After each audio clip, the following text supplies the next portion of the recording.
may we ask many times. It's interesting. Sometimes people, when they start talking about in the spiritual life, they kind of put a lot of emphasis on the fact that we're not supposed to have vain repetitions. That's not about saying prayers many times and just repeating them mindlessly. And that's obviously the case. Like, obviously, you're not supposed to just be like saying words like a machine, like blah, blah, blah, like, Hail Mary, full of grace, the Lord is with thee, blessed are you among women, blessed are you. And just like trying to like tick the boxes. That's obviously the case. Having said that, it's important to remember that just because we're not supposed to be repeating vainly doesn't mean we're not supposed to be praying constantly and from the heart, and that we might very well be repeating the same thing with more and more intensity. In other words, this homily I want to dedicate to exhort, and I'm thinking of like any way I can so that we desire and make the effort and really force ourselves to pray constantly. Jesus says in Luke chapter 18, it says how he said this prayer. In other words, the intention of the heart of Jesus was to say that next parable was said so that we might pray always and not lose heart. In other words, he expects, it's normal in the Christian life to be praying constantly.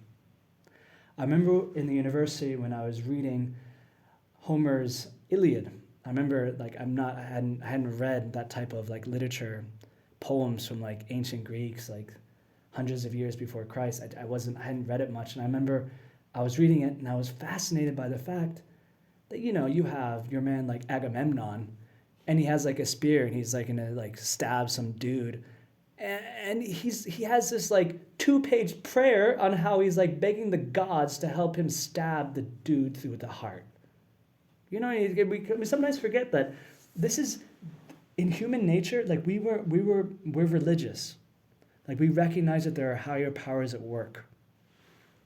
It's not this like one thing doesn't take away from the other. I'm totally a fan of like if someone is supposed to be practicing a sport, that they practice. That you don't get better without practice. There's a phrase of the Greeks, melete topan, which is the classic version of practice makes perfect, but before it they said, for the Greeks, the phrase is literally, practice is everything. In other words, if you want to get good at something, you have to practice it. And if you see someone who's good at something, it's because they practiced it. Like, it's no miracle involved.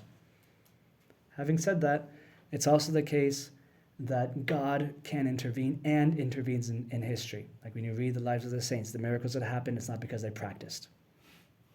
It's because God acted. And what we most desire isn't just to practice things and do things well. We honestly desire for God to act in history. And it's interesting because we recognize that, okay, if you want to get good at guitar, you got to practice. We kind of forget that God wants us to ask him to do something in such a way that he actually does it. It's not that God doesn't actually want to act. The problem is the fact that we don't ask enough. And I'm saying this emphatically because it deserves it. It deserves for it to be like nailed into our head that we're supposed to be praying constantly.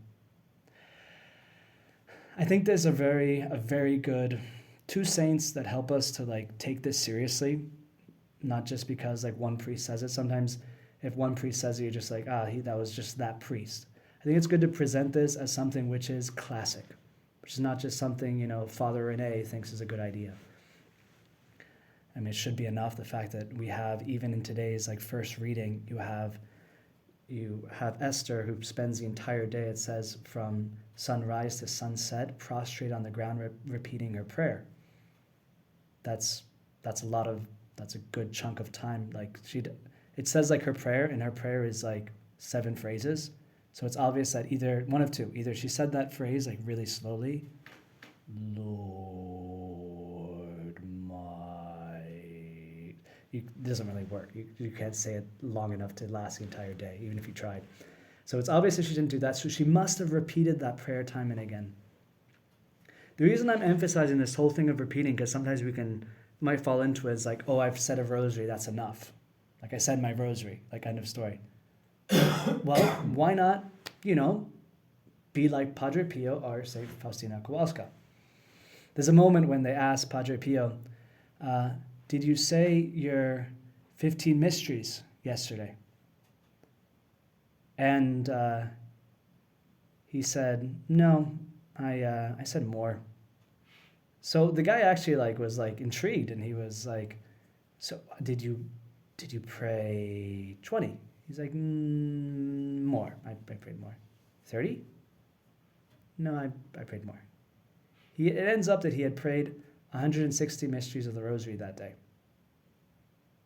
Now today I actually went out and I calculated that would be, if it's that many mysteries of the rosary, that would be 1,600 Hail Marys.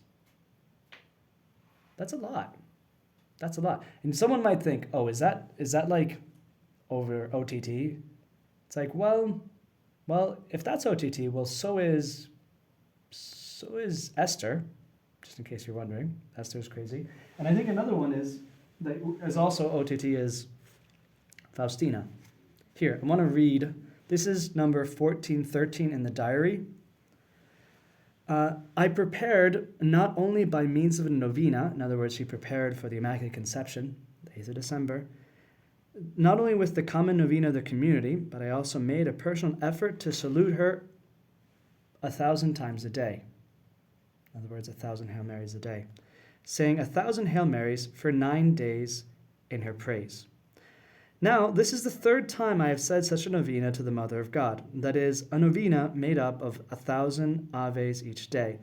Thus, the novena consists of 9,000 salutations.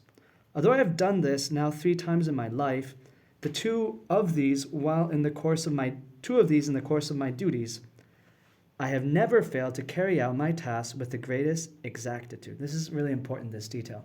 Because a lot of times when somebody's like, oh, if I pray a lot of Hail Marys, I'm not actually going to do. Well, if your duties demand, I have this, obviously the homily is always for everybody, but especially for my brothers who I have in front of me. I have Brother Stephen in front of me. And we were joking recently that he does a lot of the planning. And we were saying how it's a lot of work. And he can't be praying Hail Marys. Brother Stephen, you're excused. You can't make it to that many, just in case you were really shooting for it. It's not going to happen. So that's what she says. And then she goes, look at this. So obviously your duties are first. If you have to plan, if you got to make decisions, you have to do that. You can't be praying Hail Marys. I don't think. So I have never failed in carrying out my task with the greatest exactitude. Obviously, she wasn't planning. I have always said the novena outside the time of my exercise. In other words, she didn't do it during the time of the hour of prayer. She wasn't there ticking away 1 Hail Mary, 2 Hail Marys. I got 5 in the hour.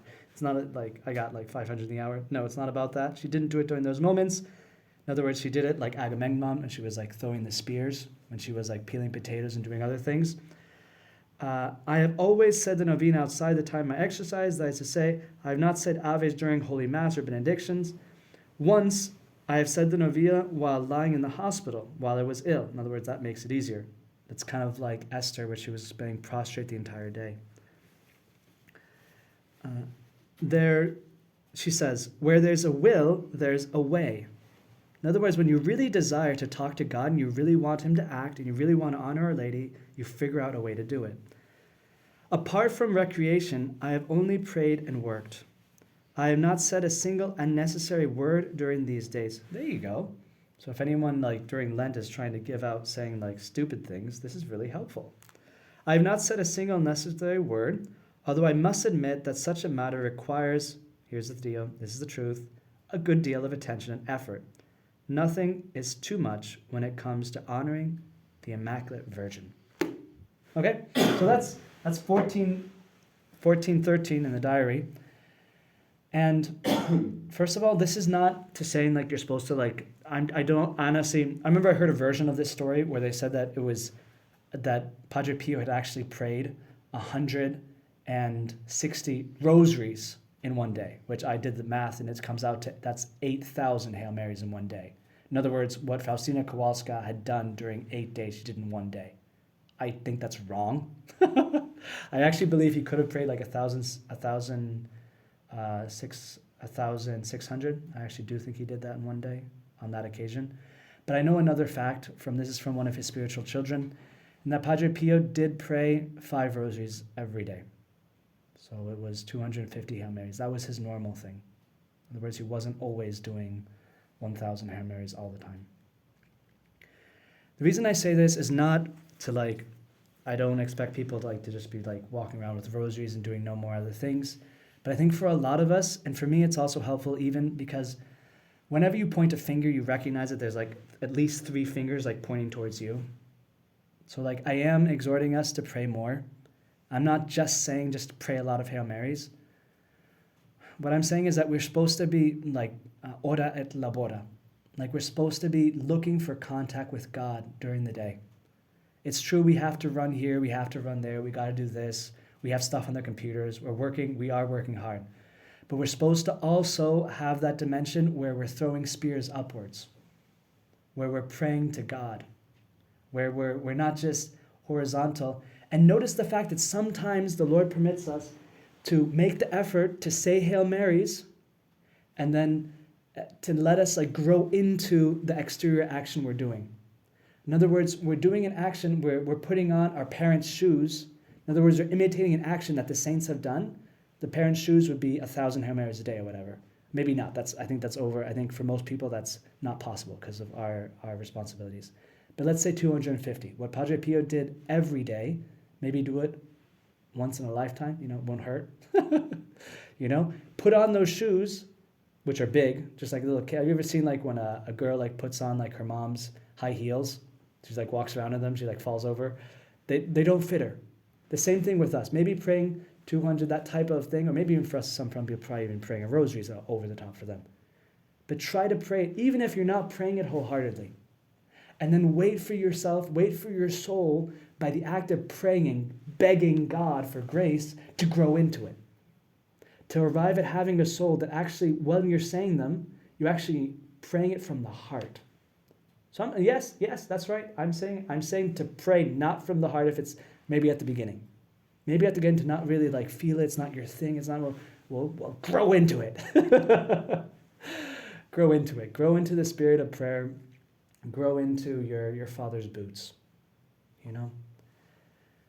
We only have one life, just in case you guys didn't catch that. It says in the letter to the Hebrews, we die once, and then it's judgment. In other words, we don't come back. There's no second chance. Today I was with the kids and they were doing basketball, and when they missed the layup, they were going in circles trying to make the basketball layups in a row. And when they missed one of the most common things was that they'd stay there and keep shooting until they made it. Look, in this life, it's a one-shot deal.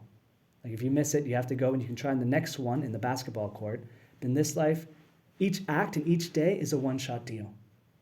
You're trying to make the most of that day as if it was the last time you're going to live it, which it is. But our entire life is a one-shot deal made up of one-shot days. We're going to continue with the holy sacrifice of the Mass. And remember that during the Mass, there's many moments of silence, and there's moments when the priest is saying words to Christ, and you can say them in your heart. They can be your rosary. You're supposed to not just listen to the priest saying it, but you're supposed to pray those words from the heart. And even the times of where there's silence, it doesn't mean you're supposed to be talking all the time. There's a phrase in the Song of Songs where it says, "O my dove, in the clefts of the rock, in the covert of the cliff, let me hear your voice, let me see your face." In other words, God is desiring for us to look up at him. God is desiring to hear our voice. Even if, when a guy is really in love with a girl, he doesn't really care what there's moments where he's just so happy to hear the voice of the girl, of his girlfriend, of his wife, that he just loves hearing her. That's the way God is with us. So keep up the prayers. Amen.